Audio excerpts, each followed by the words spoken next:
యోగాంధ్ర కార్యక్రమం విశాఖపట్నంలో విస్తృత ఏర్పాట్లు విశాఖపట్నంలో జరగనున్న యోగాంధ్ర కార్యక్రమం ఏర్పాట్లపై కలెక్టరేట్లో మంత్రులు నారాయణ, రాంప్రసాద్ రెడ్డి అధికారులతో సమావేశమయ్యారు. ఈ కార్యక్రమానికి తరలివచ్చే ప్రజల సౌకర్యార్థం బస్సుల ఏర్పాటుపై ప్రధానంగా చర్చ జరిగింది.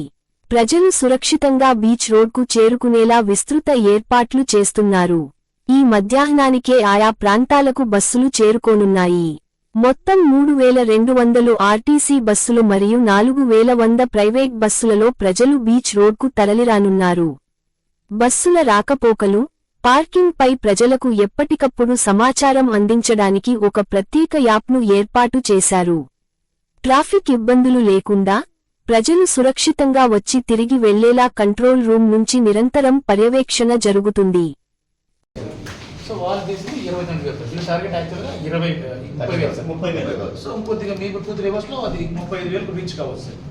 సో ఇది సార్ ఇప్పుడు ఓవరాల్గా 3,28,000 మంది పార్టిసిపెంట్ డేటా మనకు యాప్లో రికార్డ్ అయిపోయింది సార్. సో మనకి 2-3 అవర్స్ తర్వాత ఇట్ మిట్ టచ్ అప్ 3,70,000 రీచ్ కావచ్చు సార్.